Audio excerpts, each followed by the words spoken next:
Hello dear students, and welcome to this session. It's an integrated session between medicine and physiology.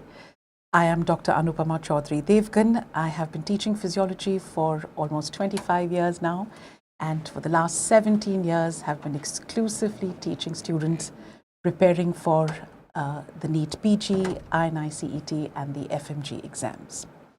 With me is Dr. Aman Setiya, our medicine faculty. Hello students, my name is Dr. Aman Setiya. I've been teaching medicine from past 7 years, and it's been great to give you some information or last minute thrill before your exam so that you can get some quick questions or which are tricky or frequently repeated topics. So our goal is to discuss or focus on those topics.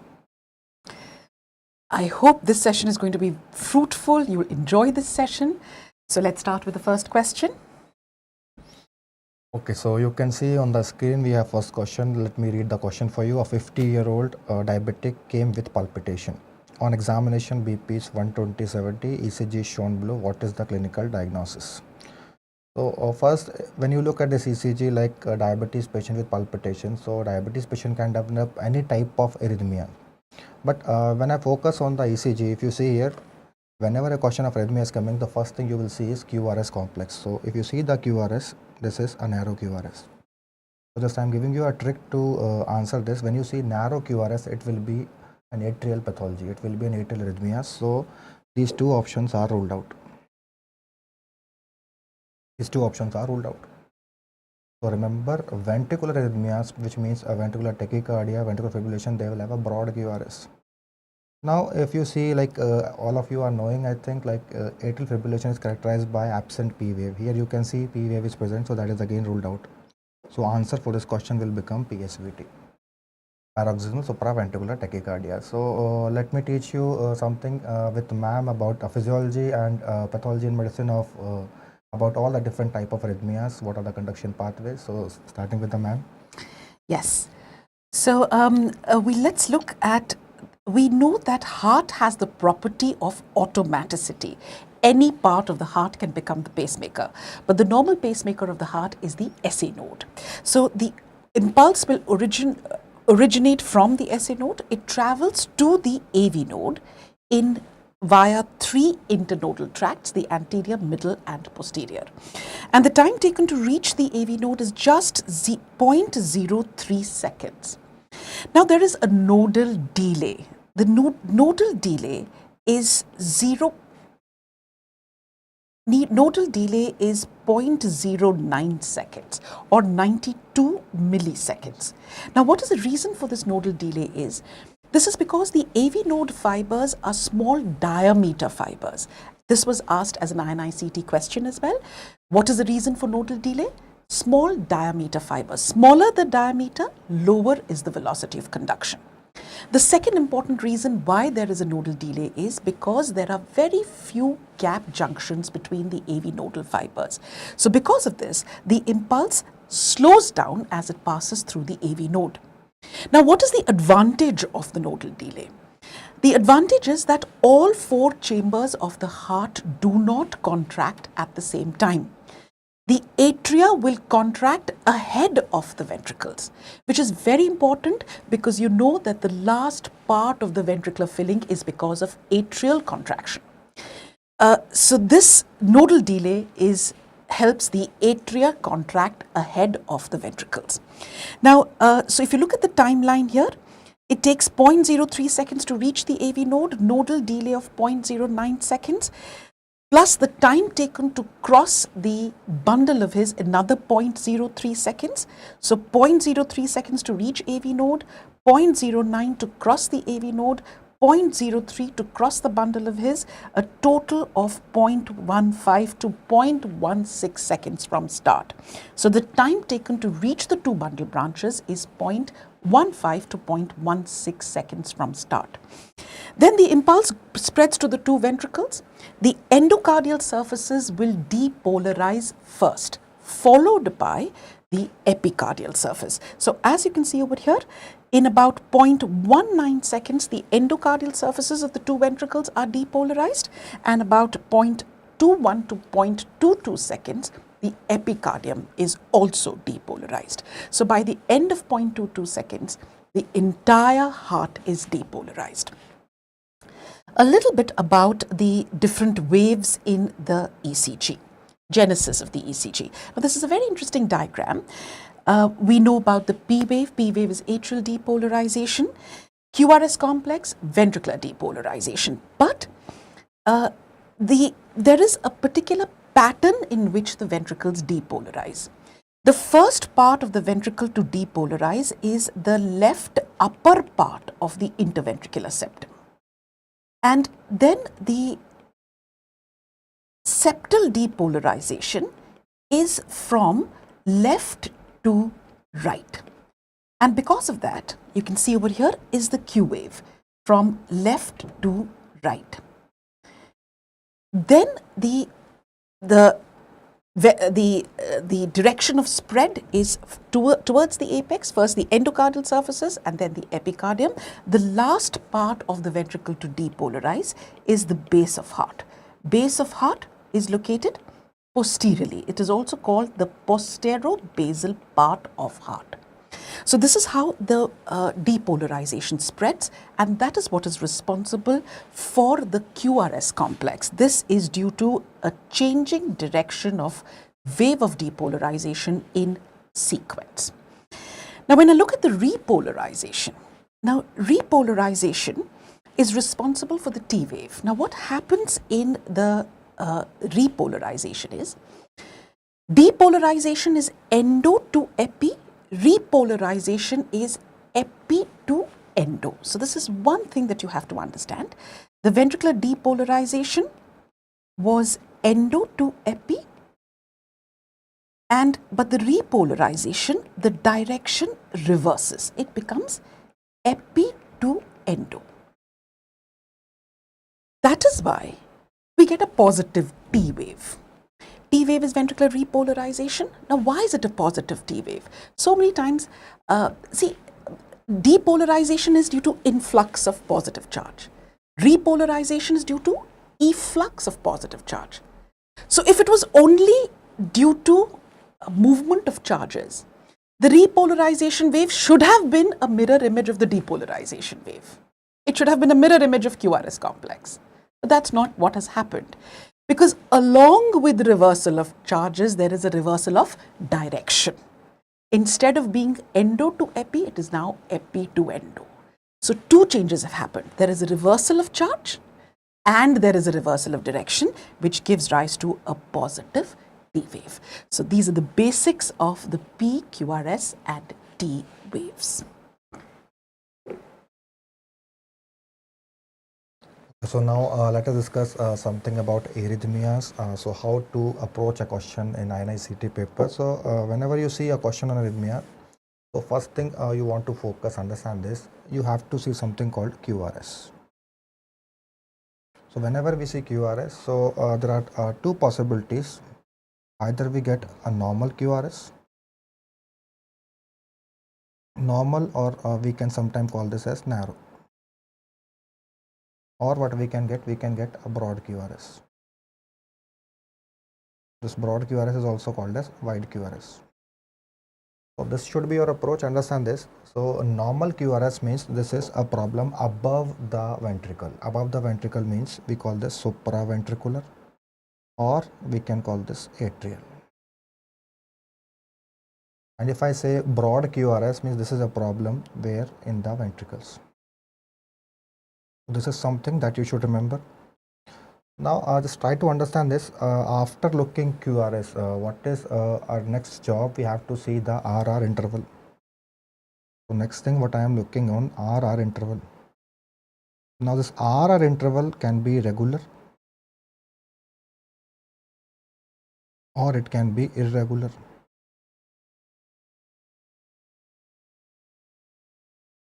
If it is regular RR interval means you can see the distance between each R, it is fixed.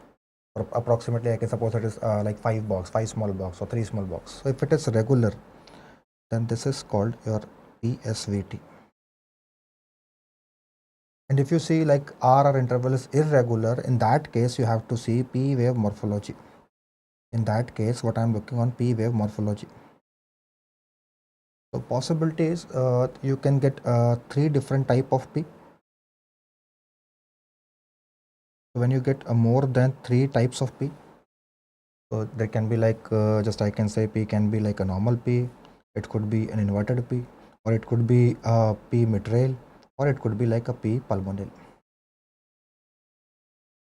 So when you see three different type of P, that is something what we call this MAT. MAT means multifocal atrial tachycardia. And sometime when you don't see P, there is no P, then that is what we call atrial fibrillation. So these are three arrhythmias which they frequently test in exam: PSVT, MAT, and atrial fibrillation. The same concept, same logic you have to use when you see wide QRS. So again, in wide QRS also I am looking on the same thing. I will see RR interval. RR interval. If RR interval is RR interval, if it is regular. So there I have used the term PSVT. So here I will call this as VT. This will be ventricular tachycardia. If it is irregular, in that case, what we are doing, we are checking for, now see here we are checking for P wave because it's about atria. Now here what we are checking about QRS. If you see the QRS, when you see the QRS, there is a possibility you will get three different type of QRS. So it could be like smaller, bigger, or it will be normal size. So you can see three or more type of QRS. Or sometime like we cannot see QRS. We call this unidentifiable QRS. Unidentifiable QRS. To understand this, when you see more than three type of QRS, this is called torsades. Torsades de Pontis. So we also call this a ribbon pattern in ECG. And if it is unidentifiable, then what we call it means it is merged with P wave. We call this ventricular fibrillation. So again, here also you have to remember three important arrhythmia. First is VT, second is torsades, and third will be ventricular fibrillation. So this is like based on QRS, we can classify different types of arrhythmias. And remember, in AIMS exam, they are testing your knowledge on these 6 different types of arrhythmias. Now, out of this, what I want to tell you here is, just one second, Dr. Aman. I think this part is hidden. If that's behind us, if we can just highlight, because it's a fantastic algorithm which sir has given, and I don't want students to miss out. Is there some way that okay, can you see it now? I can move out of the screen if that helps? We will be sharing the PDF in that.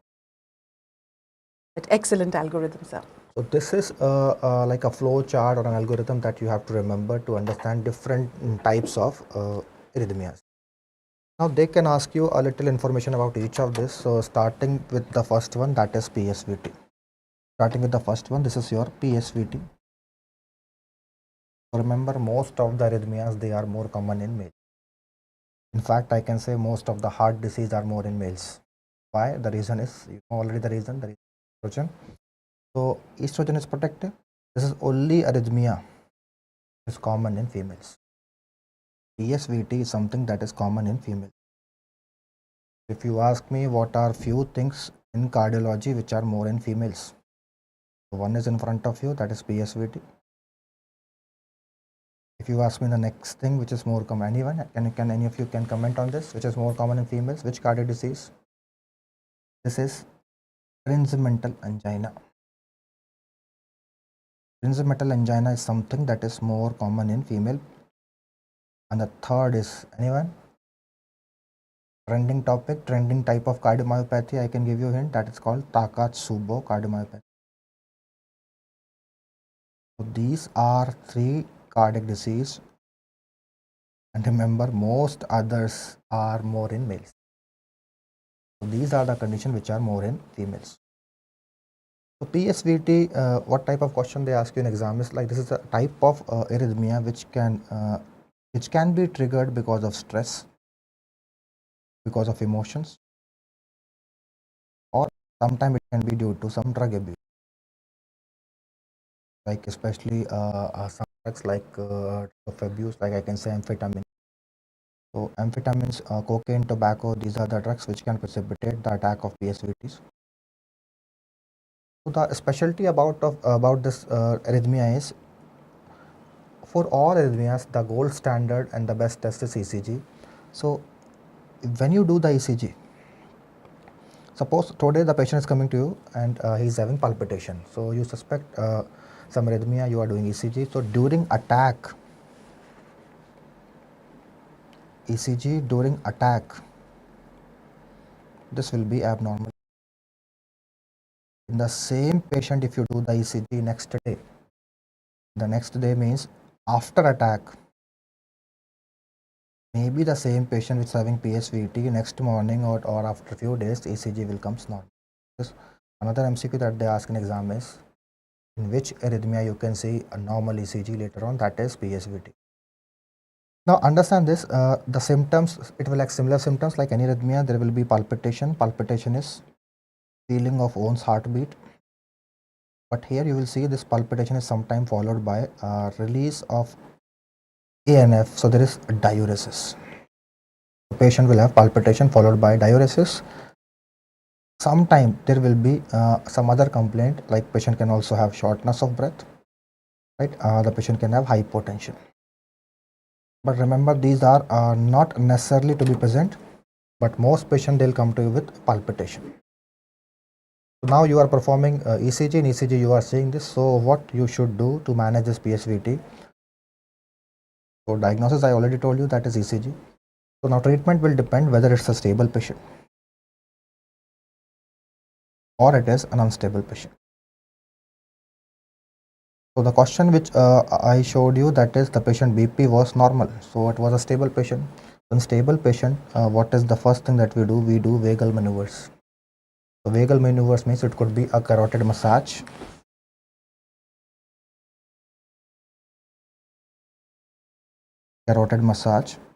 or we can also perform Valsalva. 85% to 90% PSVT, if it's a stable patient, they terminate with this thing. To understand this, I am writing here 85 to 90% chance of termination. So first thing, the question they ask in exam is, first thing you will try in a person with PSVT who is stable, that is vagal maneuvers. If it is not terminated, then you'll go to the next thing, that is we will give IV adenosine. IV adenosine. So adenosine is available in 6 mg, 12 mg, 18 mg. So 6 to 18 mg. The question is like this is having a very short T half. So whenever we give adenosine, so remember we give adenosine 6 mg, and straight away we will give 5 to 10 ml or sometimes 20 ml of normal saline. This is followed by a rapid saline push. Rapid saline push. Understand? You can give one dose 6 mg, wait for 5 to 10 minutes, then you can give 12 mg. If it is not terminated, then you can give one more time 12 mg. So up to 3 times we can repeat. So 6 mg, 12 mg, 12 mg. If it still failed, then what we have option, that is cardioversion. Then what we can do cardioversion. This is the algorithm for stable patient. If patient is unstable, don't do anything, straight away the treatment will be cardioversion. So that is something you should know. Like PSVT, they will ask you multiple questions from this. First will be, what is the initial treatment of choice in a stable patient? The answer will be carotid massage. Second MCQ is, what is the drug of choice? Drug of choice will be adenosine. Or they can sometimes give you a question, they will give you PSVT, they will mention PSVT, and they will ask you like patient BP is 60-40, or that's an unstable patient. In that case, the treatment of choice will become cardioversion. So now, as you know, due for any arrhythmias, there are two possibilities, two reasons. First is there will be a defect in automaticity, so that I can say there is a defect in impulse generation.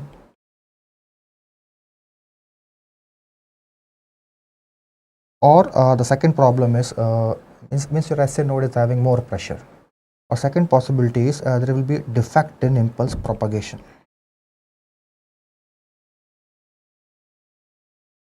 Defect in impulse propagation.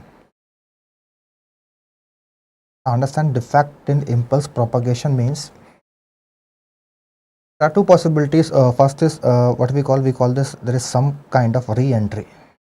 We call this re-entry phenomena, and arrhythmias are that trigger because of this re-entry phenomena. We use the term AVNRT. AVNRT means AV nodal re-entry tachycardia. Sometimes this impulse is propagated abnormally because of some aberrant pathway. So, you know, like a common disease, WPW, Wolff-Parkinson-White syndrome, that is due to aberrant pathway. So, if any person is developing arrhythmia due to this aberrant pathway, then final solution is you have to there should be ablation of this aberrant pathway. Is it clear? Most of the PSVT, they will occur because of re-entry, that is nodal re-entry, or what we call this AV nodal re-entrant tachycardia. Okay, in this list, just I want to add some more thing, like how to treat. Sometimes they ask you the treatment part of different arrhythmias. So like we know, we have four classes of antiarrhythmic drugs. So class 1, class 3, class 2, class 4. So this was in pharmacology textbook, we call it as a Vaughan-Williams classification. But like there is one more class that is called class 5. So this class 5 is also called as miscellaneous class. So these are total 5 classes of antiarrhythmic drugs. Now you know, like in class 1, what we have 1A, we have 1B, we have 1C. Now understand why I have written this, to make it very simple. Understand this 1 and 3, what type of number these are, even number, odd numbers. So these are the drugs which are used, or which we call them rhythm controlling strategy. Rhythm controlling strategy. So what is the meaning of rhythm control strategy? Means these are the drugs generally we recommend in IPD patient. IPD patient means these drugs are toxic. They themselves can precipitate another type of arrhythmia. So these are the drugs, these are given on IPD basis. Class 2 or class 4, class 2 or class 4, I can say this class of drug, we call them, they are relatively more safe. So these are what we call rate control strategy. Rate control strategy, and these drugs we can give the patient when we are discharging them in OPD basis. And these are relatively more safe. Now understand, class 1 and class 3, rhythm control strategy, IPD basis, class 2 and class 4, rate control strategy, OPD basis. Then what we have class 5, this is a miscellaneous class. So suppose nowadays we don't use class 1. In practice, we don't use them. This is like something which is outdated. So you know, you have studied some drugs mexiletine, flecainide, these are no longer used. So nowadays in IPD basis, what we prefer, yes, your favorite amiodarone, dronedarone, ibutylide, these all are in class 3. To understand this, class 2, you know, class 2 is beta blocker, and class 4 will be calcium channel blocker. So suppose in any question you are not knowing anything about the treatment part, and they ask you like it's a patient who is unstable, and patient you are admitting in ICU or an emergency. In that case, we will prefer class 1 and class 3. Simple. So generally in MCQs, the option they give is amiodarone, ibutylide, lidocaine. So lidocaine is in class 1 and amiodarone, dronedarone, ibutylide in class 3. Suppose they will give you like a patient who is having arrhythmia, and you discharge the patient on OPD basis. Which drug you will give? You will give either a beta blocker, or we can give calcium channel blocker. which is non-DHP. Non-DHP means that is verapamil and diltiazem. Now this class 5, this is the class which is having rare drugs, I can say, and all these class 5, remember, these are DOCs, very very important, and they frequently test this class in exam. So in this class 5, the first drug is adenosine, which we have just discussed. So first important thing is all these drugs are DOC. Next important thing is all these drugs are given by IV route. So adenosine, I told you this adenosine is the drug of choice for PSVT. Second class, what we have atropine.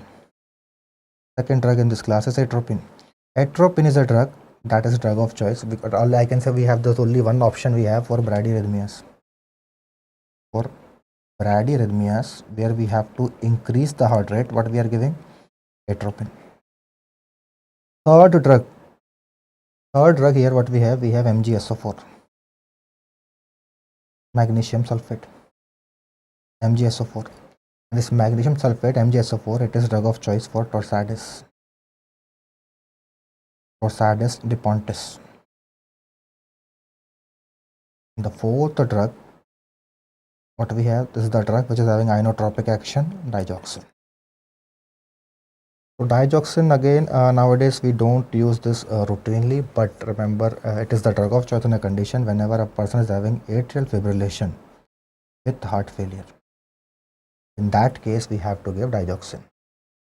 So this is the fifth class, and these are all DOCs and all are given by IV route. So this is a simple classification. Suppose they can ask you a new question on arrhythmias. Remember, sick patient 1 and 3, stable patient OPD basis 2 and 4. So this is about the classification of antiarrhythmic drugs, and I'm expecting a question, either pharmacology or medicine question in exam from this topic. Over to ma'am. Fantastic. I think this, you've simplified it so much. And just one little point, a question which has been asked, adenosine acting on which potassium channels? This particularly acts on the KACH channels, and this is in phase 4. Phase 4 of the pacemaker potential. So this question has been asked. Vagus as well will activate these channels in phase 4, and so does adenosine.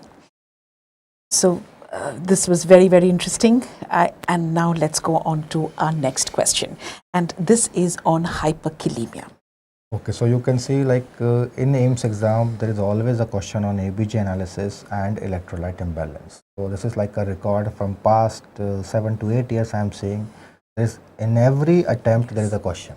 So you can't go into exam hall without seeing this topic. And trust me, ABG and electrolyte, they seems to be difficult topic, but they are very easy. In most of the time, from electrolyte imbalance, they'll ask you the treatment of hyper part, because hypo part treatment you already know. Hyponatremia, what you have to give? Sodium. Hypokalemia, what you give? Potassium. Hypocalcemia, calcium. So they will not ask you that thing. They will ask you hyper treatment. So try to answer this. Yes, Shipra, the answer is correct. MgSO4. Answer is MgSO4. So what are the possible options we have for hyperkalemia? How we manage hyperkalemia? Hyperkalemia means when your potassium value is more than 5. From the range of 5 to 5.5, we call this spurious or pseudo hyperkalemia. This can sometimes, you can see, like because of fist clenching, sometimes we do when we are having a blood test, or sometimes it is because of the artifact. So that is called spurious or pseudo hyperkalemia. Even some drugs like ACE inhibitors, ARBs, beta blockers, they can also cause mild to moderate hyperkalemia. But treatment generally, if you see a person with having potassium of 5.6, 5.7, straight away don't start the treatment. Repeat the test again, because we have to check it is pseudo or not. Is it clear? Even artificial cooling of sample can also cause pseudo hyperkalemia. And remember, mark my word, most common cause of hyperkalemia in clinical world is pseudo. Because like in India, we have a huge number of patients, sometimes there's artifacts, and most of us, what we do when we have a blood sample, we clench our fist. So understand hyperkalemia, suppose if you have on the second test, you are having again potassium value like 6.5 or 7, how you will manage this? This is one of the dangerous complications. So you have to manage this. So we have 3 things. What we can do is, first is we can give something which will act as an antagonist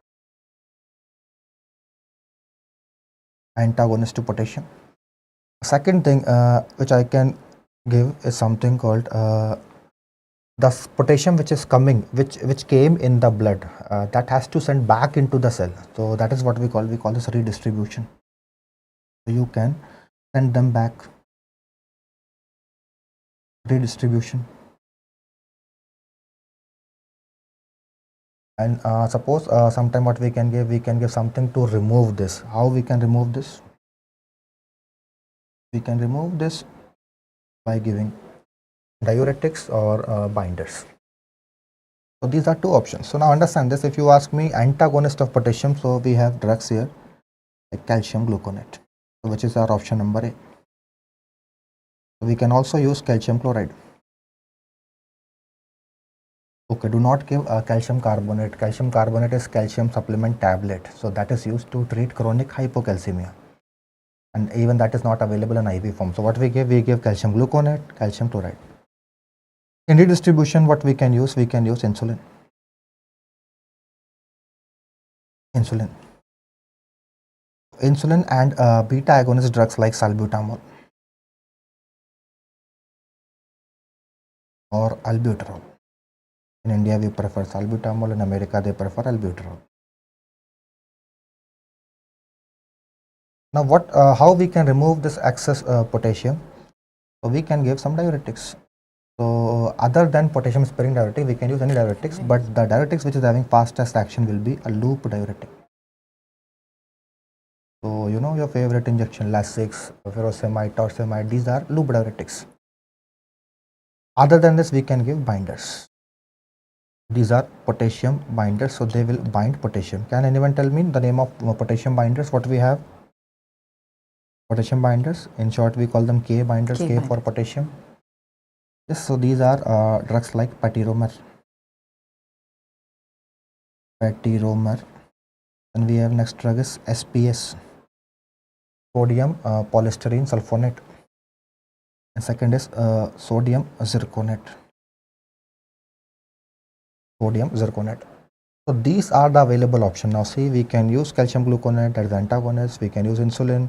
We can use salbutamol. MgSO4 we use to treat hypomagnesemia, and in arrhythmia that we have discussed, that is tosadis.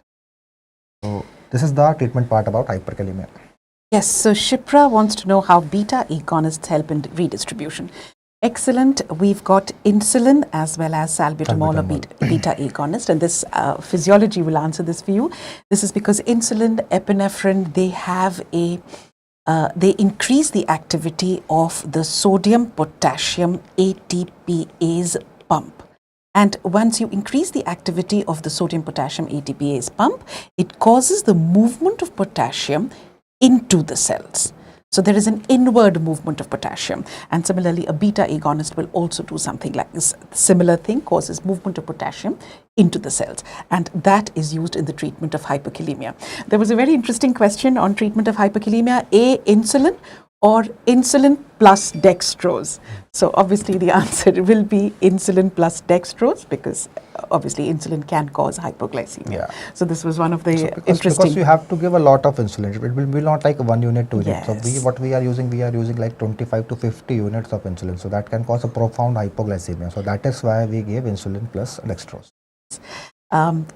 Just a little bit of physiology as far as potassium is concerned, because potassium is an extremely important ion when it comes to the resting membrane potential, excitability of the cell. We know that the extracellular potassium is in a very, very narrow range of normality, 3.5 to 5 millimoles or milliequivalents per liter. Now, what is the role of potassium? Now, potassium is in a higher concentration inside the cell, and the cell membrane has is highly permeable to potassium at rest. When I say a cell membrane is permeable to potassium at rest, that means at rest the maximum number of leak channels which are open are those for potassium. because of which potassium will move from higher to lower concentration. Where is the higher concentration? Inside the cell. Lower concentration? Outside the cell. So potassium tends to move from inside to out, and because the inside of the cell loses positive charge, so inside of the cell will become negative with respect to outside, which is called the resting membrane potential. Most neurons in our body have a resting membrane potential of minus 70 millivolts. Please understand, this is a potential, negative potential inside with respect to outside. Now, let us discuss what happens when there is a hypokalemia and what does it do to the resting membrane potential. Now, we said that the potassium inside the cell is 140, outside is 3.5 to 5, let's take it as 4. Supposing there is a hypokalemia and this reduces to 2, which is a very severe hypokalemia, but what has happened to the gradient now? There is an increased gradient for potassium. More gradient means more movement of potassium from inside to out, and that means more inside of the cell is losing more positive charge, so inside becomes more negative, resulting in a hyperpolarization. Hyperpolarization, so instead of a minus 70 millivolts, it may be minus 80 or minus 85, minus 90 millivolts.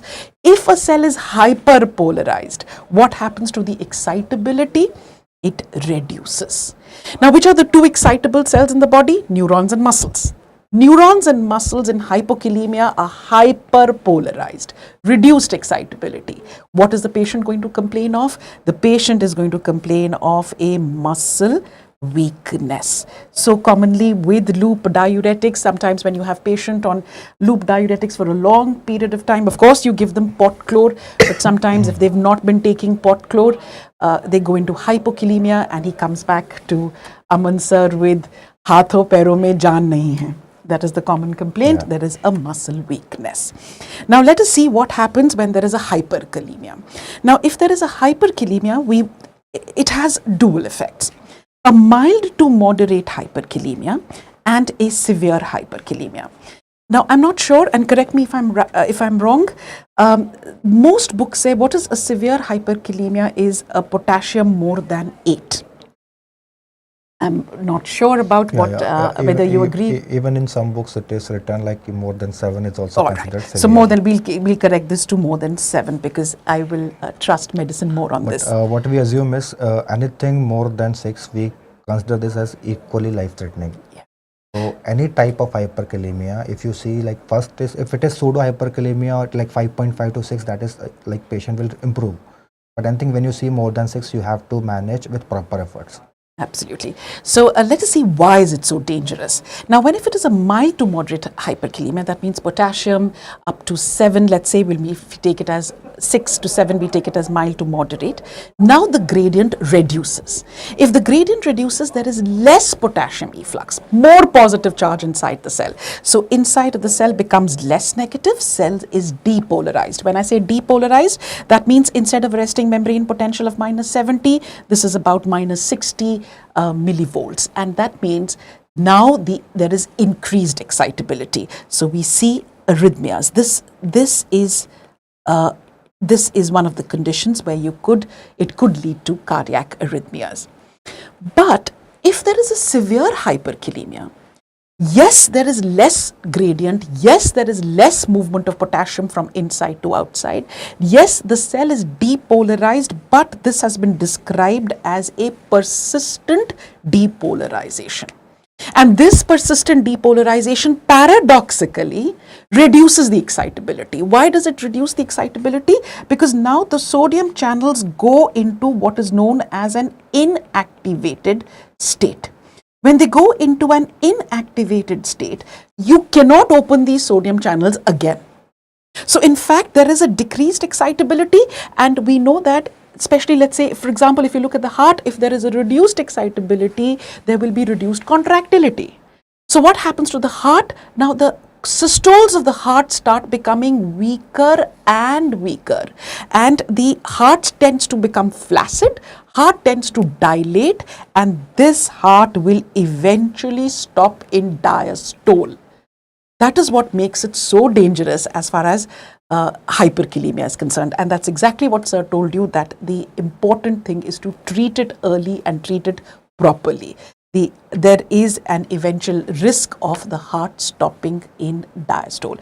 I'm not sure if we still, I remember this from my college time, that on chest x-ray, supposing there is a spotter, there is a dilated heart which was seen, and one of the differential diagnoses is hyperkalemia. Do we? Yes. Hyperkalemia, like the cause of death is still diastolic cardiac arrest. So patient will die because of cardiac arrest.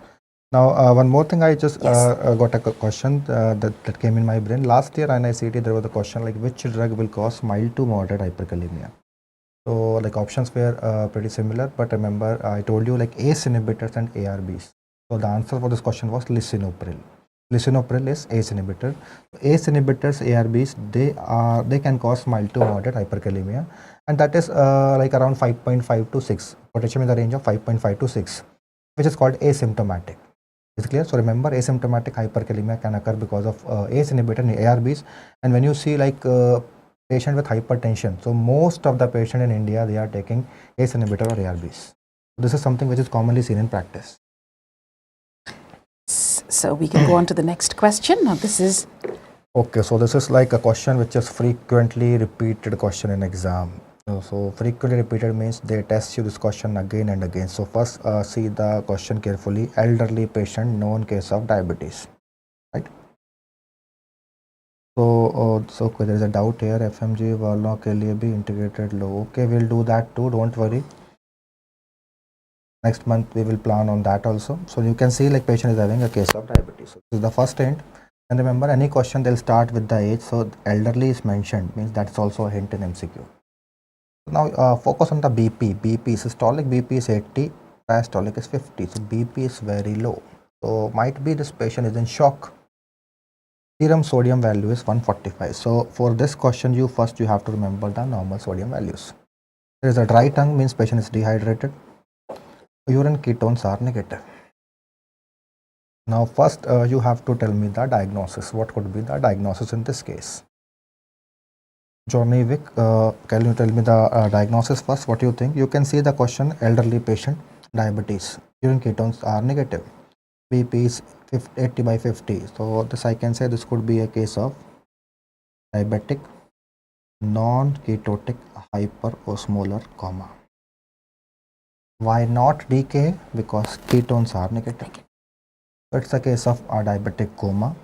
So now you have two things in your brain. You know normal sodium value. So normal sodium value you can see. So normal sodium value is 135 to 145 milliequivalent per liter. This is the normal range.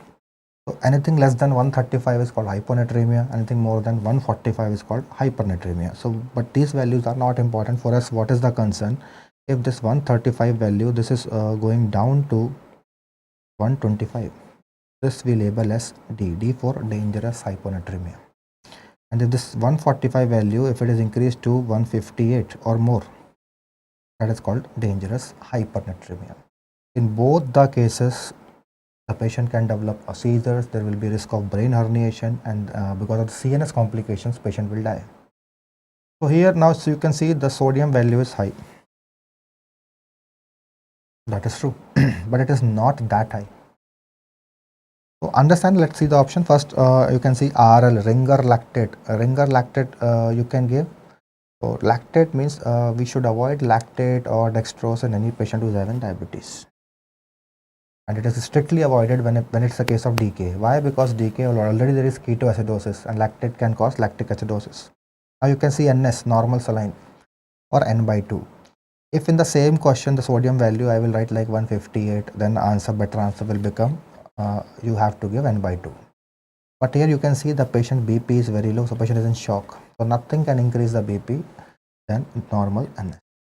Plain water with Ryle's tube? No. So the answer will be normal saline. So here we have to treat this acute complication, because here we should treat the shock first. For treating this, we have to give normal saline. We already have so many correct answers. Yeah, They've all said normal saline. Excellent. That is very good Excellent. thing. This is like one Yes. of the question where most of the student they mark the answer plain water or n by 2. So Like I said, N by yeah. 2. All right. So this is fantastic. Just a little physiology part here, and we can't move on without giving a little bit of physiology. How to calculate plasma osmolality. You have to take 2 into sodium plus potassium. Sodium and potassium are given in milli-equivalents or millimoles per liter. Please remember, for univalent ions such as sodium and potassium, millimoles and milli-equivalents is the same thing.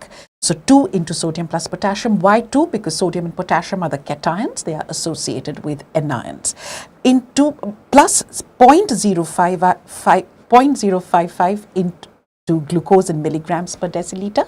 0.055 can also be written as 1 upon 18. Why do we multiply glucose by 0.055 to convert it from milligrams per deciliter to milliosmoles per liter, plus 0.36 into blood urea nitrogen.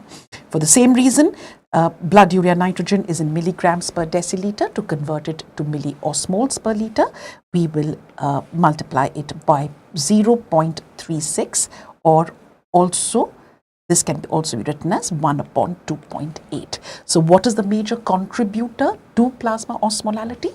Sodium. So if there is a change in the plasma sodium level, whether it's a hyponatremia or a hypernatremia, it will start affecting the plasma osmolality or the ECF osmolality. So let's go on to the next question.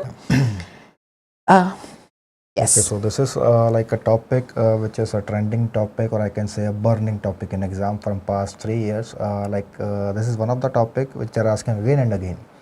So you can see the question: a patient is having vomiting and no proper dietary intake for 4 weeks. So you know, vomiting can cause any electrolyte imbalance. It can lose a lot of electrolyte. There is no proper dietary intake for 4 weeks. So he was treated with IV fluid. That IV fluid is normal saline. So understand this, following which patient developed quadriplegia and became mute. What is the correct statement? Okay, so just try to understand this. This is a common thing when you do your practice in India. There are many quack practitioners. What they do, whenever a person is coming with some weakness, they will straight away insert a saline. So that is a common practice in India. Like even a normal dehydration, if you can drink water, please drink water by mouth. Take ORS with water. But what is the common practice in India? People like sometimes patient itself is not satisfied unless they get a drip. They want sometimes, like even patient, they come to me, they ask me, please insert a drip. We are feeling like lethargy, we are having a fatigue. So understand this. This is a person. This is a condition which is very commonly seen in India, but again it is misdiagnosed. So this is what we call this ODS. What is ODS? Osmotic demyelination syndrome. Osmotic demyelination syndrome, and when this condition progresses, this will reaches your pons. This will lead to loss of a myelin from the pons. So that is what we call the central pontine myelinolysis. Central pontine myelinolysis. Yes, some of them are saying correct. Right. This is locked in syndrome. Yes, this is the same locked in syndrome. So this is due to rapid correction of hyponatremia. Okay, so just I want to add a few things about this. Remember, whenever you see a person with a sodium value, like I told you, normal sodium value is 135 to 145. Let's suppose you are having a person, his sodium value is coming 120. How much is the deficit? The deficit will be, minimum you need is 15, right? To get 135, you need 15. But remember, this 15, you should not provide this 15 milli equivalent in one day. If you try to correct this in one day, you are giving 4 or 5 liter of normal saline. That can cause this complication. So remember, rate of correction in a day should not be more than 8 to 12 milli equivalent per day. Suppose you are giving IV fluid 120, and next day if it is coming like 128, 130, that is fine. It means patient is responding. So over correction is the thing. So I can say this is something an iatrogenic or a doctor induced condition due to rapid correction of hyponatremia. Ma'am will explain some physiology part of this. Yes, so this is why is this rapid correction of hyponatremia so dangerous? This is because of what is known as osmotic adaptation. Now, normally we know that the ECF and the ICF osmolality is the same. So, if ECF osmolality is 290 milliosmoles per liter, ICF is also 290 milliosmoles per liter. This is normally what happens in all the cells. And this is very important because if there is a difference in osmolality, there is going to be shift of water. Water always moves from a dilute solution to a concentrated solution. Water will always move from an area where osmolality is less. Less osmolality means dilute solution, more water. Less solutes, more water. To an area where osmolality is more. That means it's a concentrated solution. So normally ECF, ICF osmolality is the same. But if there is a chronic hyponatremia, now when we talk in terms of chronic, that means it has to be for more than 24 to 48 hours. A chronic, we'll talk about hypernatremia first. Chronic hypernatremia, that means the sodium levels outside the cell are high, so that means the ECF osmolality has increased. I just discussed with you that the major contributor to ECF osmolality is sodium. High sodium levels means higher osmolality. Now, there will be, if there is no osmotic adaptation, there is a tendency of water to move from inside to outside the cell. To prevent that, especially the brain cells are smart, right? So brain cells, they undergo something known as osmotic adaptation. So what is this osmotic adaptation? They will increase their own intracellular osmolality. And how do they do that is, number one, by increasing intracellular synthesis of osmotically active particles. And these osmotically active particles are betaine, inositol, and glutamine. And the second thing that they do is they import small amounts of sodium from outside to inside. The net result of these two mechanisms would be that the intracellular osmolality increases to match the extracellular osmolality so that there is no shift of water. This is osmotic adaptation in hypernatremia. Now let us see what happens to the osmotic adaptation. How does osmotic adaptation take place in hyponatremia? So hyponatremia means a reduced ECF osmolality. Now if the ECF osmolality from 290 has reduced, inside is at 290. Now I need to reduce the inside osmolality. So what do the brain cells do? They decrease the intracellular synthesis of osmotically active substances such as betaine, inositol, glutamine, and they also cause extrusion of these osmolytes. These osmolytes are thrown out of the cell. And there is export of potassium. Potassium is more inside the cell, so some amount of potassium is sent out of the cells. Now this has got another very important clinical point when I say extrusion of osmolytes, especially glutamine. When glutamine starts moving from inside the cell to outside, right? Now glutamine outside the cell gets converted to glutamate. And what is glutamate? Glutamate is the most important excitatory neurotransmitter in the central nervous system. 75% of the excitation in the central nervous system is done by glutamate. So if I have more excitatory neurotransmitter outside the cells, now this precipitates seizures. Seizures are a common complication which is seen in patients of hyponatremia. Now the reason why we are not going to do a rapid correction of sodium in a patient of hyponatremia, again chronic hyponatremia, more than 24 to 48 hours. The reason is because the brain cells are already osmotically adapted. Inside of the cells have a lower osmolality. If I do a rapid correction of hyponatremia, we are going to create a problem for this patient, which sir has already elaborated. And especially what is the risk is the central pontine myelinosis. Yes. Okay, so there is a short story behind this. You can see, like many of you are knowing this story. This is Anarkali. So if you know, like Anarkali and Akbar story, even my history is not that strong now. So I just remember something like what Akbar was doing. He was putting the person, and if that person is doing some harm to him, he will bury that person in between the walls, means in the bricks, and up to here.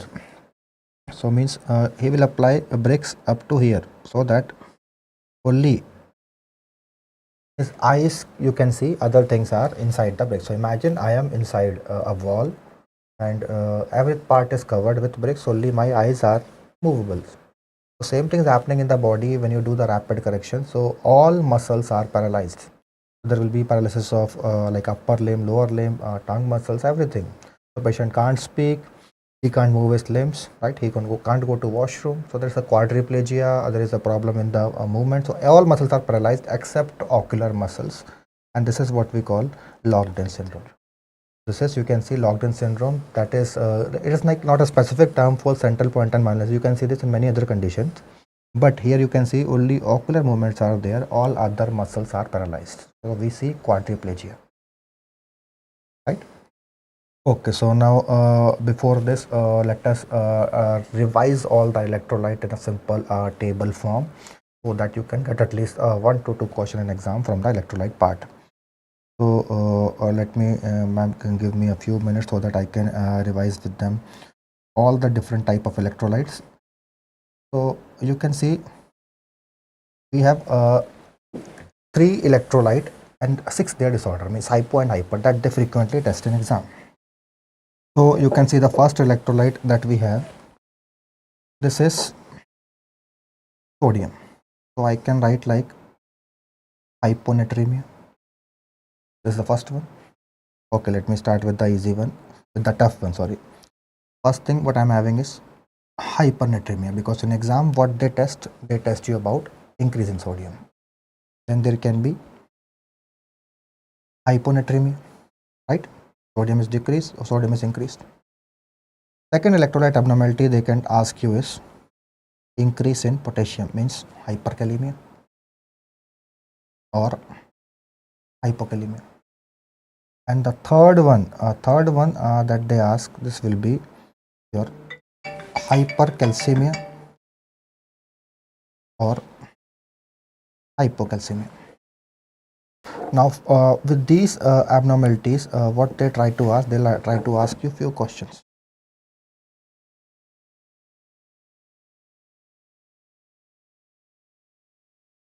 They want to ask few questions.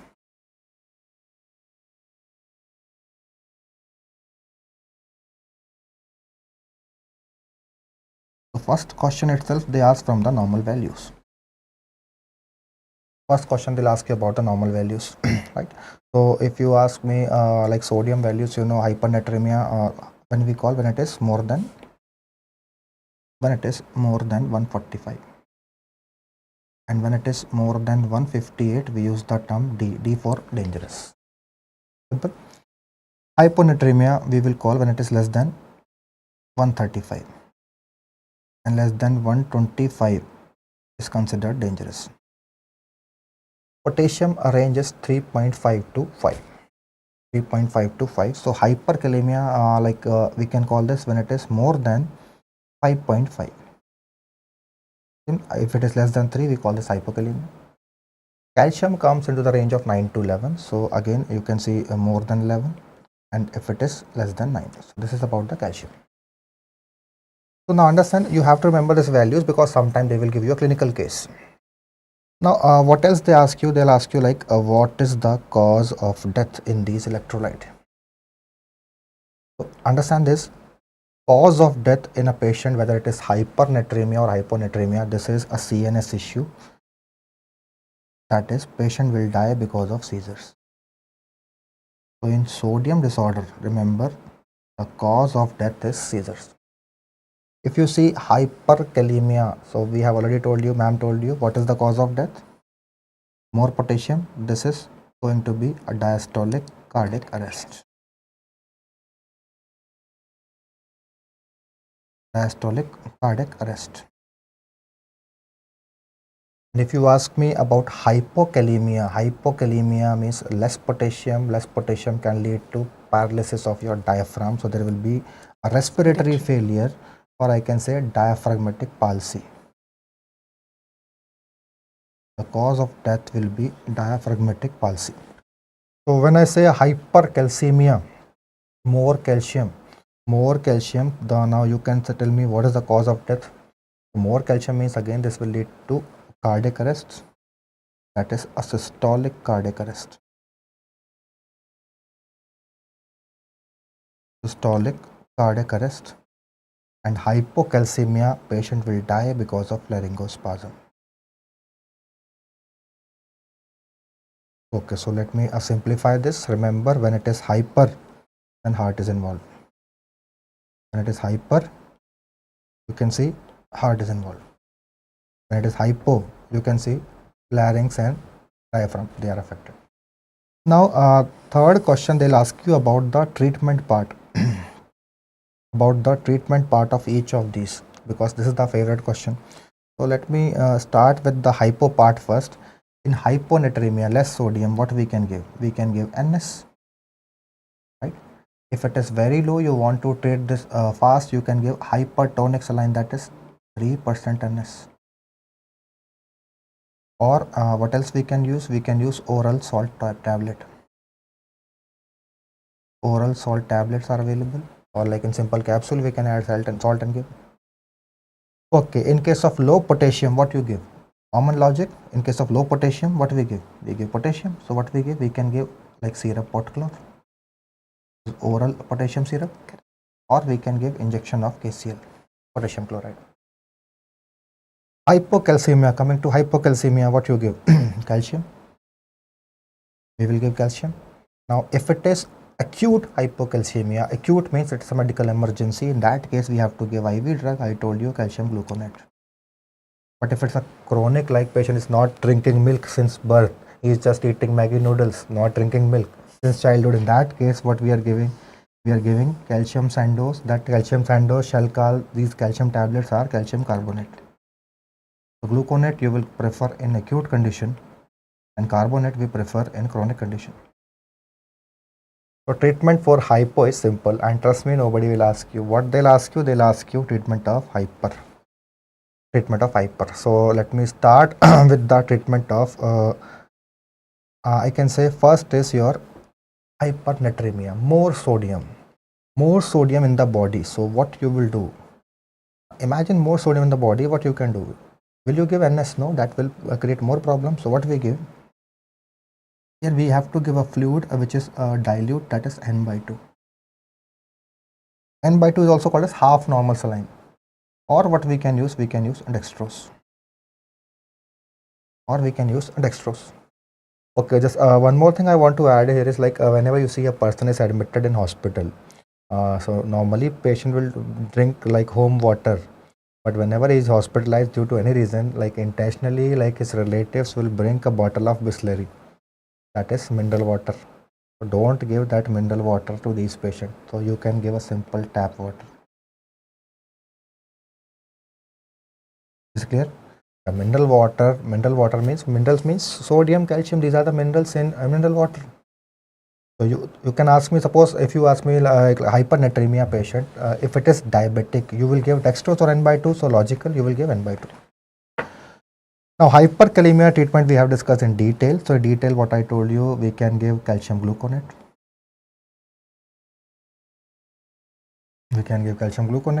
Then this is like calcium gluconate or calcium chloride. This will have antagonist action. Then what else we can use? We can use insulin and beta agonist.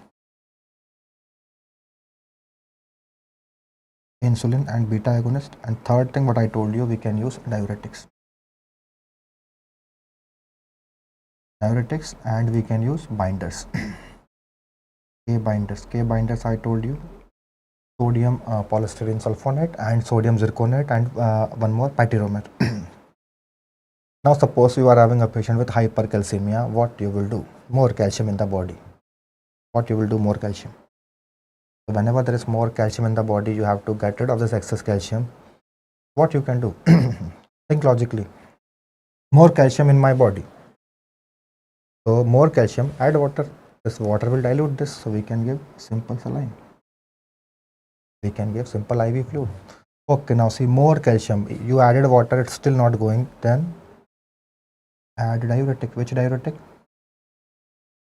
loop diuretics. So you can add furosemide. You tried this sometime, like you can see a person can develop hypercalcemia due to some autoimmune condition like sarcoidosis. In that case, we have to use steroid. So steroids we can use in hypercalcemia due to some autoimmune condition, and sometimes hypercalcemia due to some malignancy. Like some of the malignancy like squamous cell lung cancer, they have a protein called PTHRP, parathyroid hormone related protein, that can increase the calcium. Okay, what else? A person who is old lady getting hypercalcemia, more calcium in the blood because she is having osteoporosis. Calcium is coming out from bones into blood, so we need to send that calcium back into bones. Who will do this? Calcitonin will do this. Calcitonin will send extra calcium from blood back into bones. No improvement with calcitonin, then what we can use? We can use bisphosphonates. This is how we manage bisphosphonates like abandronate, zolindronate, pamindronate. So this is a summary of the management part, and trust me, examiners, they want to test you the treatment part of all the hyper things, because in hypo there is nothing. Clear? So this will be. Sorry. Yes, ma'am. So just 2 points here. When does the heart stop in diastole? Whenever there is a hyperkalemia. When does the heart stop in systole? Hypercalcemia. This is a question which has been asked. And why is there a laryngospasm when there is a hypocalcemia? This is because when calcium has something called a membrane stabilizing action. If there is a hypocalcemia, loss of this membrane stabilizing action causes increase in the neuronal and muscle excitability. And the excitability, for instance, in hypocalcemia, carpopedal spasm, right? But yes, Schwarz test sign positive. But what we are scared of is the laryngospasm, increased muscle excitability resulting in laryngospasm, because laryngospasm will be life-threatening. So this is fantastic. You've got the entire electrolyte imbalance in a tabular form. So this is. So I think you should take a screenshot of this and redraw this once with your own hand. Once you draw this, trust me, you will get one question definitely in exam from this. Yes. So Sairam, I'm also happy to see you. Yes, and thank you. And yes, all right. So next question.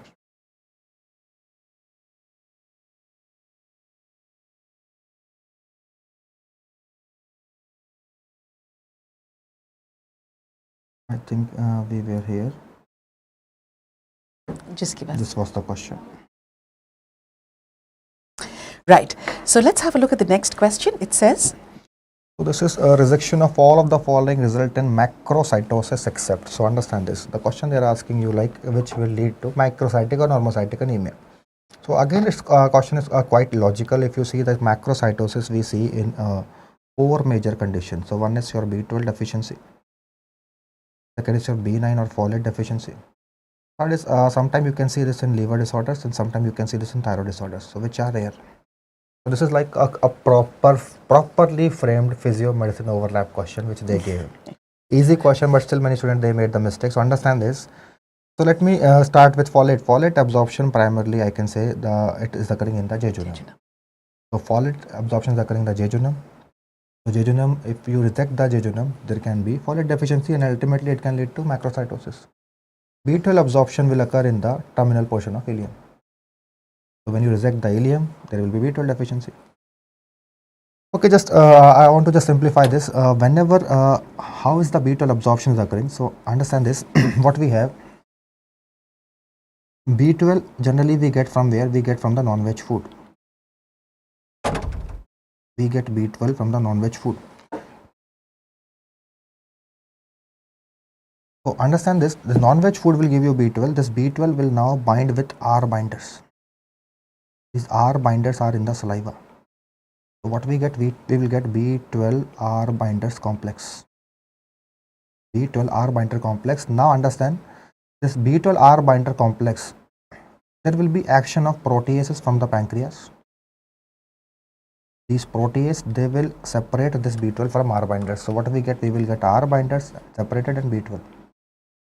Now this B12 will bind with intrinsic factor, and this intrinsic factor is coming from stomach.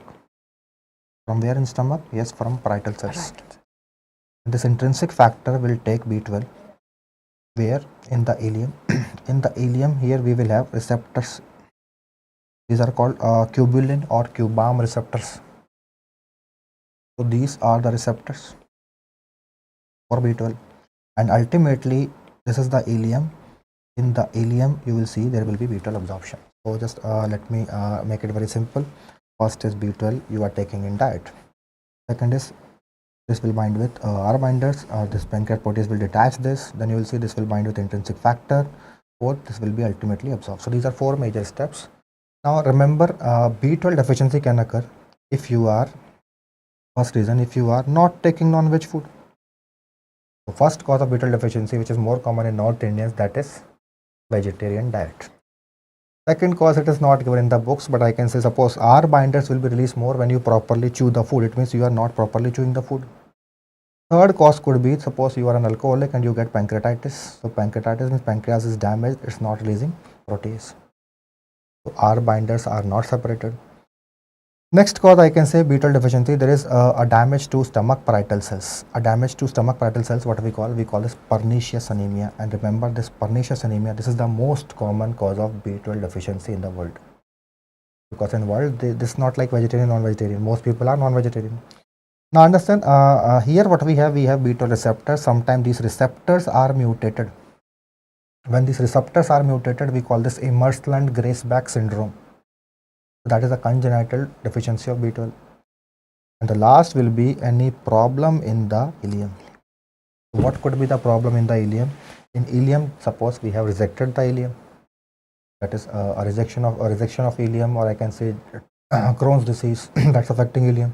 Any malabsorption syndrome, or there is a growth of certain bacteria that is called bacterial overgrowth syndrome, or there is a growth of a parasite. That parasite is called Diphyllobotrium lactum. So you can see stomach can cause or not. Stomach, if you reject the stomach, there will be no intrinsic factor. So answer for this question will be duodenal. Here. Okay, medical students more prone to vitamin B12 deficiency. Why? Because medical students during their MBBS they are eating samosa patties, right? And during their PG they are doing the same thing. And they are advising people to eat good, but they themselves are not eating good. That is the reason, like it's very common, B12 deficiency is very common in Indians, not only in medical students, it's very common in Indians. So this is a very interesting question, which sir has already told you about how stomach is involved in the secretion of intrinsic factor, the Suraksha Kavach for B12, and how B12 will be absorbed in the distal ileum. Folic acid, jejunum. Let's go on. Just a little more thing I want to add here. Yes. You can see this is the same thing. If you see B12 you are taking from the diet, then it is written here pancreatic protease. So pancreatitis, remember pancreatitis can also be a cause of B12 deficiency. Yes.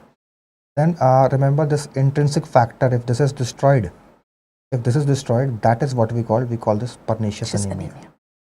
Pernicious anemia, and this is most common cause, and this is the receptor cubulin or cubam receptor. When these are mutated, we call this Imerslund-Grace-Bach syndrome. Then something here, like I can say some bacteria overgrowth here, or I can say a parasite Diphyllobotrium lactum. So these are the major causes of B12 deficiency. Pernicious anemia patients will have achlorhydria as well as microcytic anemia. Achlorhydria or hypochlorhydria, that is because parietal cells of the stomach or the oxyntic cells, these are involved in the secretion of HCl and intrinsic factor. Let's go on to the next question. Okay, so lesion of which of the following structure give rise to hemiembolism? So this question came in INI-CET paper and last year, and the same question came in NEET PG paper. Like the question was, I remember the question, same question, but a clinical case. Like a 35-year-old man is having proximal ballistic movement of upper and lower limb, strong jerky ballistic movement. So that is called hemiembolismus. So we have these lesions, like you can see, like these brain disorders. These are the topics which they tend to ask again and Again again. and again, absolutely. So I'll quickly go through the which are the neurotransmitters secreted by different parts of the basal ganglia. Now, caudate nucleus and putamen. Now, please remember a little bit, a small point here, that anatomy and physiology, how they classify the nuclei of the basal ganglia, there is a little difference. Anatomy says putamen and globus pallidus is the lenticular nucleus. Caudate nucleus, putamen, globus pallidus is the corpus striatum. But as far as physiology is concerned, we say that the caudate nucleus in putamen is the striatum. So this confusion will be there, but please keep in mind, corpus striatum means caudate nucleus, putamen, globus pallidus, but if it says only striatum, then caudate nucleus and putamen. Now, striatal neurons secrete mainly GABA. 95% of the striatal neurons will secrete GABA. 5% of the striatal neurons secrete acetylcholine and somatostatin. Globus pallidus, external segment and internal segment are both GABAergic neurons. GABA is an inhibitory neurotransmitter. Substantia nigra pars compacta secretes dopamine, pars reticularis secretes GABA. And you already know a very famous condition where there is loss of substantia nigra pars compacta neurons. These are dopaminergic neurons, and that is the condition which it gives rise to is Parkinson's. Subthalamic nucleus of Lewis is the only part of the basal ganglia which secretes an excitatory neurotransmitter, and that is glutamate. Looking at the lesions which are going to be produced, a lesion of the caudate nucleus, chorea, CC. And this question has been asked again, I think last year. Caudate nucleus is chorea. The lesion of putamen and globus pallidus, athetosis. Parkinson's we've already discussed, and subthalamic nucleus of Lewis is hemibalismus. So these are important. Again, this one slide will help you answer a lot of questions as far as your exams are concerned. Can we move on? Sorry. So let us answer the question for this. This will be subthalamic nucleus. Yes. Let's go on to the next question. Yes, ma'am. Okay. Okay, so this is like a simple question. They are asking you CFTR gene mutation in cystic fibrosis involve which ion and which electrolyte. So first thing you should know the ion. So ion, as you can see, chloride ion is given in all the options, so that is definitely the answer. But which like position or deletion of which amino acid, that is the question that they ask in exam. So any guesses, any answer from your side, any inputs, guys? Any input? Okay, biochemistry, physiology, medicine overlap question.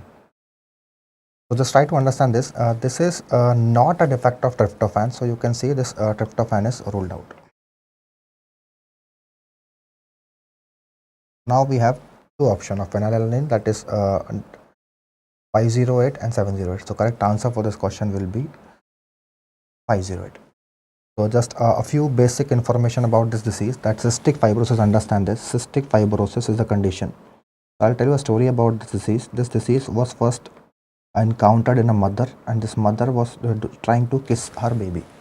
So when she kissed the baby, she noticed her lips are turning more salty.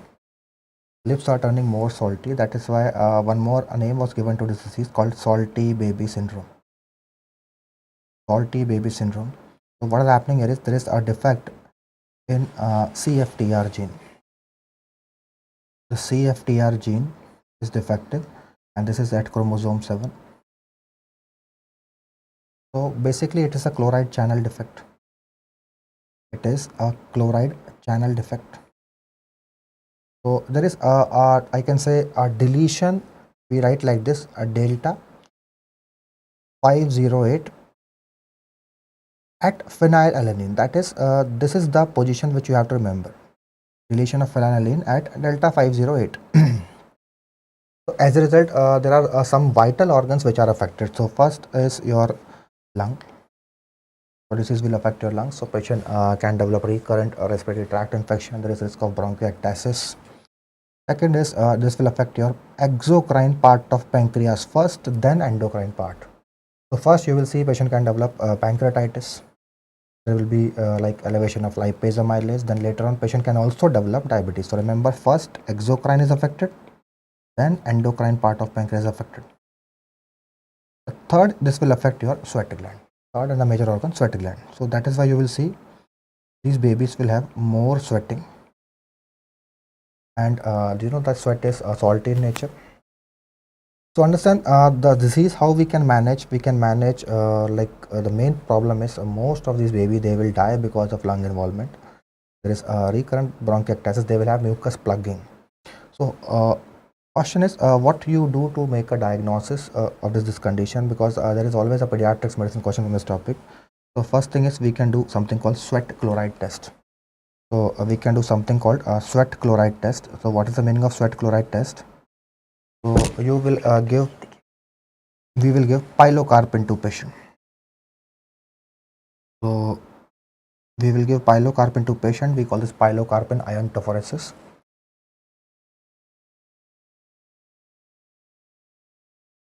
And something else what we can do, we can check the transepithelial difference, transepithelial potential gradient. That is something we can use to detect this condition. The point is the patient is having sweat chloride test. We can use pilocarpine iontophoresis, right? What else? Transepithelial nasal potential. This disease, once you make a diagnosis, so we have to treat the complication part. So how we treat this? So that is the question that they can ask you. So for treatment, understand this. Pancreas is affected, so we can give artificial forms of pancreatic enzymes. So we can supplement pancreatic enzymes. So you can give pancreatic enzyme supplementation, like chymotrypsin, trypsin. These enzymes we can supplement. Second is in lungs there is mucus plugging. To get rid of that mucus plugging, we have to do nebulization. So nebulization with something that will have mucolytic action. So we can nebulize this with, I can say, drugs like recombinant Dornes. We call this Dornes.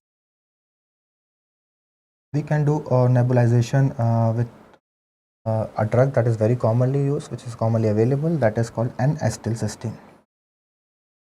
N-acetylcysteine.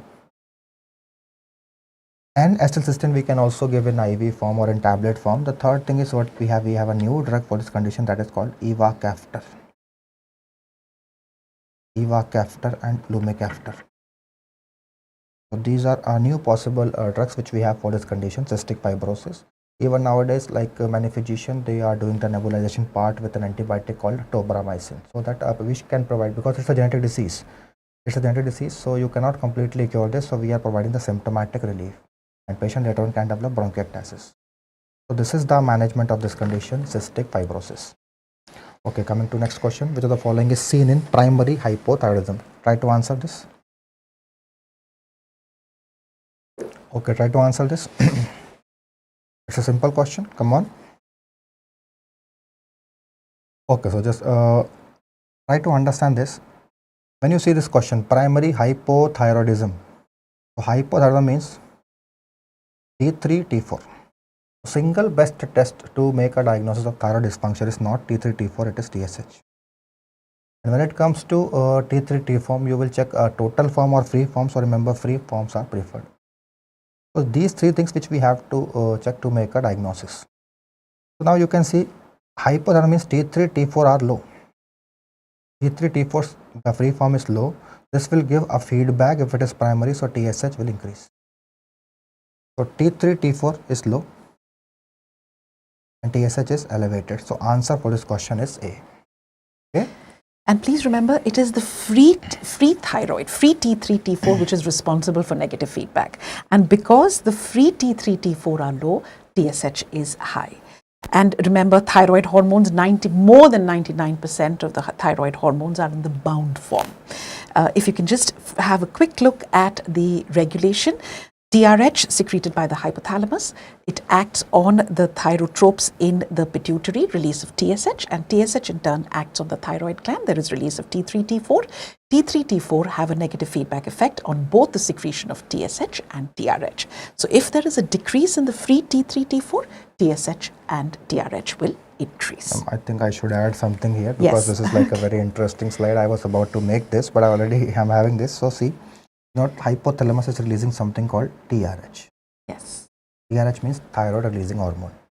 Pituitary gland Like anterior pituitary, this will release TSH.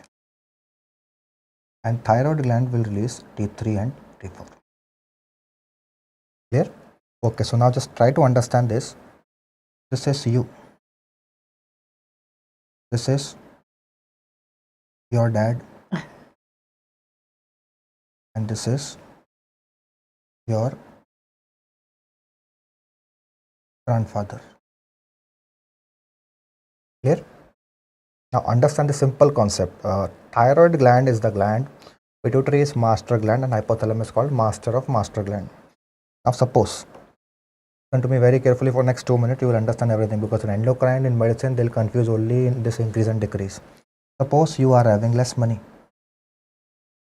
You are having less money, then you will tell your dad, so your dad will give you some money. This is called primary hypothyroidism.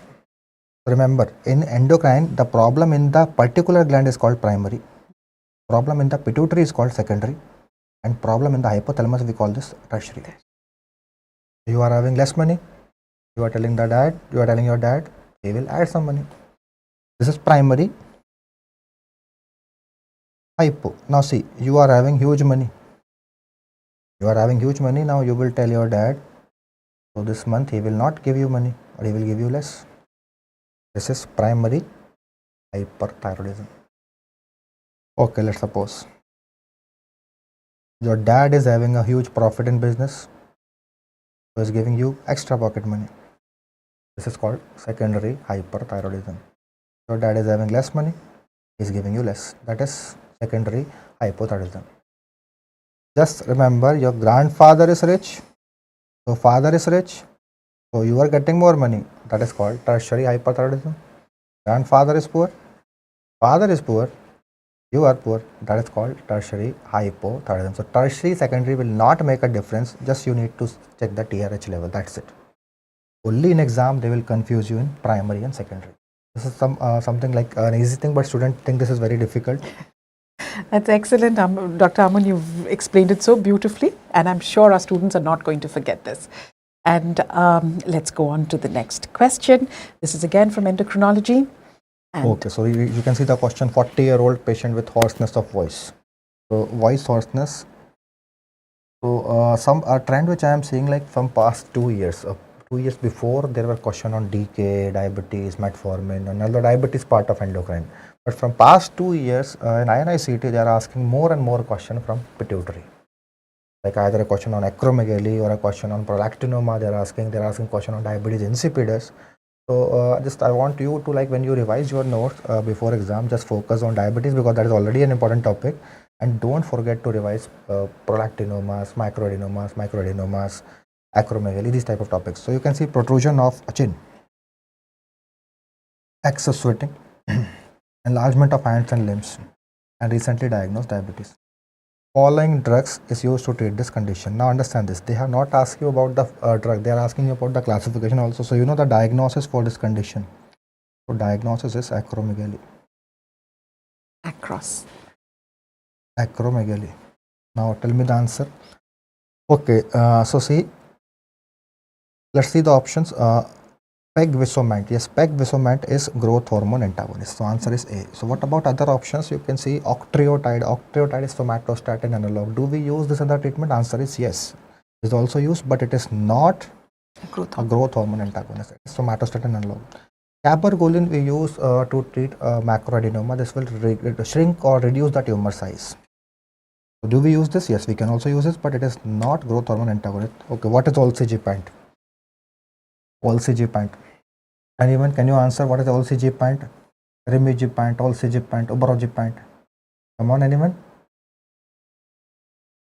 Gpants. Gpants, what these are? These are the drugs, new drugs that we have for migraine. These are CGRP, drugs that are acting on calcitonin gene-related peptide. So these are the drugs that we use to treat migraine. Okay? So answer is clear. This is a case of acromegaly. Just a brief look at what are the actions of growth hormone.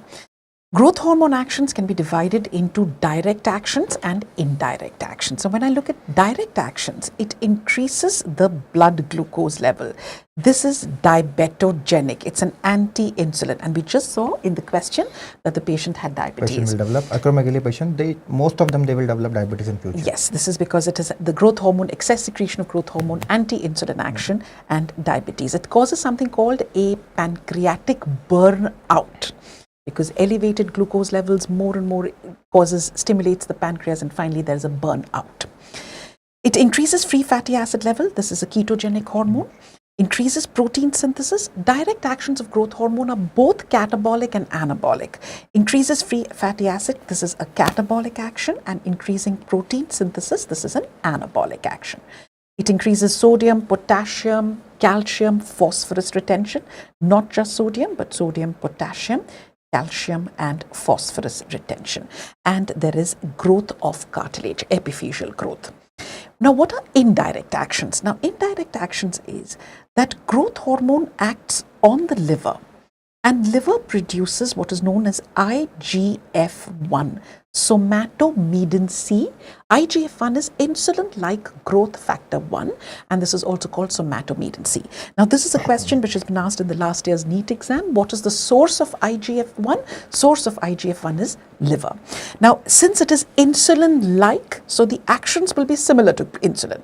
Decreases blood glucose, causes lipogenesis, causes protein synthesis, and very importantly, chondrogenesis, important for cartilage. You wanted to add something? Yeah, one more thing I want to add. This IGF-1, insulin-like growth factor 1, this is commercially available test. Yes. And this is the test that we use to screen. This is the test that we use for screening of acromegaly. Now, if you ask me how you will confirm this, so confirmation. For confirmation, what we do, we will give the patient glucose, and this test is called as OGTT, oral glucose tolerance test. What happen in normal people, you will see when you give glucose, growth hormone level will suppress. Here, acromegaly, there is so much growth hormone that will not suppress. So failure of growth hormone to suppress even after giving glucose, that is called OGTT, oral glucose tolerance test. And once you want to localize, because the most common cause is pituitary adenoma.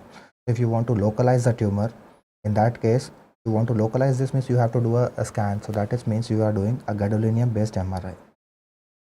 These are the three tests that we do. So first is screening, IGF-1 level, confirmation, OGTT, and to localize the tumor, what we do an MRI brain, because the most common cause is a growth hormone secreting adenoma. So again, one small point here, why IGF-1 for screening acromegaly? Why don't we do growth hormone levels? The reason for that is IGF-1 is actually bound to a protein. So compared to growth hormone, IGF-1 has a longer half-life. And if it has a longer half-life, you can use it for measuring the growth hormone levels. Let's go on to the next question. Deep Y you descent. can see like JVP questions they always ask in exam. So, and even like in physiology and medicine, we both teach JVP. So this is like one of the hot topic. I can say evergreen topic in exam. Evergreen, yes. So you can see deep Y descent in JVP seen in all except. So it is seen in constructive pericarditis, restrictive cardiomyopathy, tricuspid regurgitation. It is not seen in cardiac tamponade, right? So JVP again an important topic. So we will quickly revise you some of the points of JVP. This should be our last question for discussion. Yeah, yes. we can conclude this. So when we look at the examination of JVP, now JVP will always be seen on the right side. Why on the right side? Because the right internal jugular vein is in direct communication with the right atrium. So it is going to reflect all the right atrial pressure changes. And if you remember how to measure the JVP, this was extremely, this is something which we did in our clinical examination. You use two rulers and two scales, and you place it one on the angle of Louis and the other one is vertically, and you see the upper level of JVP. But very importantly, you have to keep the patient at an angle of 45 degrees. And that's how you measure the upper level. Keep a horizontal scale and then a vertical one on the angle of Louis. That will give you the JVP. Now remember, JVP is in centimeters of water. So whatever you measure, for instance, if it is 3 centimeters, you have to add 5 centimeters. Why 5 centimeters? Because from the angle of Louis to the center of the right atrium, it is 5 centimeters of water. So in this case, like for instance, I've given you an example here. The distance, the vertical distance from angle of Louis to the upper level of JVP was 3 centimeters. Add 5. So the JVP is 8 centimeters of water. Keep and take note of the unit that we are using. Now when we come to JVP, now, how to remember the important points about JVP? Now, JVP is a simple mnemonic police. This is non-palpable. This is better seen than felt. Carotid pulse is better felt than seen. So this is non-palpable. This is readily occludable because this is a vein, venous, so readily occludable. What is the location? It is between the 2 heads of sternocleidomastoid, lateral to the carotid artery. Now, there is a definite upper level of JVP. This upper level of JVP is more visible when you keep the patient at 45 degrees. If the patient is upright, it may not be visible because it goes behind the sternal head of sternocleidomastoid. Now, what happens to this upper level of JVP? If I press on the liver, the hepatojugular reflux may cause this upper level to rise. And during inspiration, what do I find? That the upper level falls. Upper level falls with inspiration. A sign when if the upper level does not fall or it rises. I was about to come on this. Rises with inspiration, and what is that sign called? Anyone? Yes, anyone. What is that sign called? If JVP failed to fall or it paradoxically increases, that is what we call Kussmaul sign. And Kussmaul sign, again, if somebody can tell me what is the condition which is going to be, which is Kussmaul's. Okay guys, don't confuse this Kussmaul sign with Kussmaul breathing. Kussmaul breathing is separate. That is seen in acidosis, or like lactic acidosis, diabetic ketoacidosis. This is Kussmaul sign. Right. So there are multiple positive and multiple negative waves. Which are the positive waves? This is A, C, V, and multiple negative waves, X descent and the Y descent. And I've already told you that the upper level falls in the erect posture. Now, if you can see the cardiac cycle. Now, as far as cardiac cycle is concerned, this is the cardiac cycle. Ventricular systole can be divided into isovolumetric contraction, then the phase of ejection. Phase of ejection is divided into rapid and slow ejection, and ventricular diastole is divided into 4 phases: isovolumetric relaxation, first rapid filling phase, diastasis, and second rapid filling phase. How do we know which is the ventricular systole? Between first and second heart sound is ventricular systole. Between second heart sound and the next first heart sound is ventricular diastole. S3, S4 are diastolic sounds. S3 in the first rapid filling phase due to rapid flow of blood from the atrium into the ventricles, and S4 in the second rapid filling phase. But S4 is prominently seen when there is a decrease in the ventricular compliance. So these are your heart sounds. Why am I telling you about the heart sounds? Because I would like to see the JVP with the heart sounds. These are all MCQs which you can see. Yes. These are so the firstly, which came multiple times. Which are the positive waves of JVP? Positive waves of JVP are A, C, V. A is due to atrial contraction, easy to understand. Atrial systole, easy to remember. C wave is an isovolumetric contraction phase. What is the reason for the C wave? In isovolumetric contraction phase, when the right ventricle contracts and both the valves are closed, it tends to cause a bulging of the closed tricuspid valve into the right atrium. When it bulges into the right atrium, it causes the right atrial pressure to increase somewhat, causing a positive wave or an outwardly directed wave on the JVP, which is called the C wave. So A wave, atrial systole, that is in the second rapid filling phase. C wave is due to bulging of the closed tricuspid valve. Then the next wave is actually a negative wave, which is called the X descent. What is the X descent due to? This is due to a downward pull of the closed tricuspid valve into the right ventricle during the ejection phase. Then another positive wave, which is called the V wave. This is due to venous filling just before opening of the tricuspid valve. And the point where the tricuspid valve opens, the moment tricuspid valve opens, blood will go from the atrium into the ventricle and you get a negative wave, which is called the Y descent. So these are what are the reasons for the JVP. Now, prominent A wave. When do I get a prominent A wave? That means atria contracting. Atrial contraction is responsible for the second rapid filling phase. When do we get a prominent A wave is reduced right ventricular compliance. Now, what is this? Ventricles are compliant chambers. They have to dilate as they're getting filled with blood. But if the ventricular compliance is reduced, then I get a prominent A wave. It means basically they are contracting against some resistance. Yeah. So like where we see stenosed wall in tricuspid stenosis. Correct. The tricuspid stenosis, and very importantly cannon wave, which is which is a question which is asked very commonly. So just one more thing I want to add is this prominent A wave. Sometimes we also call this as giant A wave. Giant A wave. Giant A wave, and this is like a last year question, cannon A wave. So understand Yes. this is seen when these ventricles they are what you can see, these are trying to contract but against a closed wall. So where we can see this, we can see in conditions like I can say when you see AV dissociation. Where we see AV dissociation? Anyone? Where we see AV dissociation means atria and ventricles, they are beating separately. This is seen in complete heart block.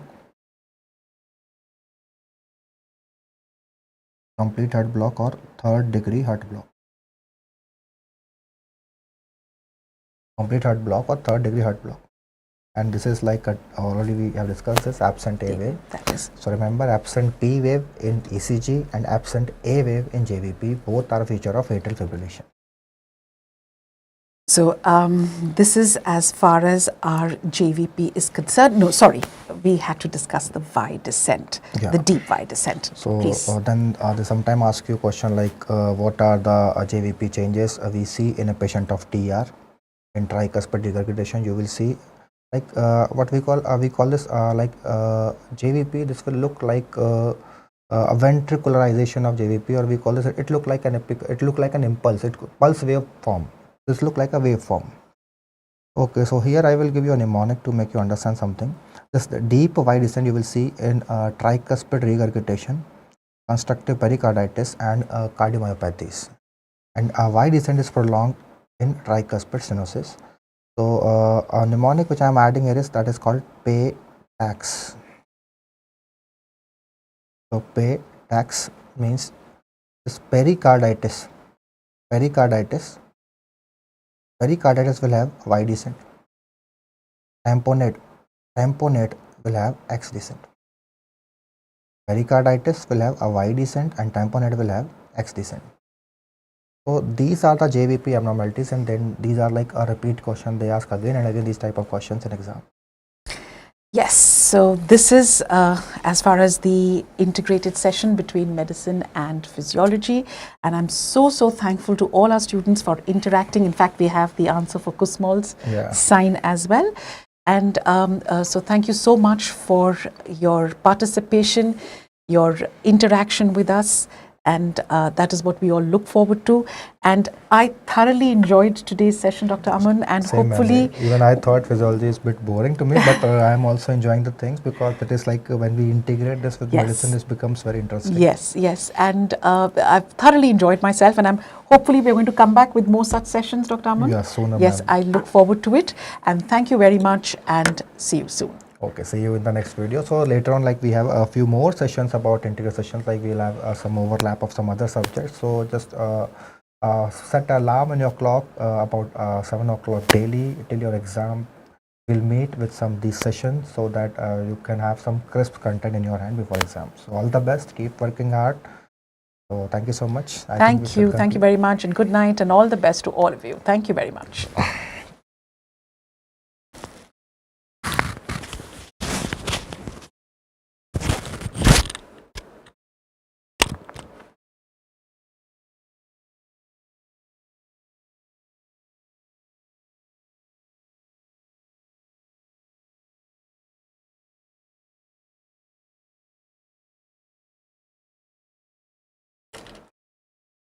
industry.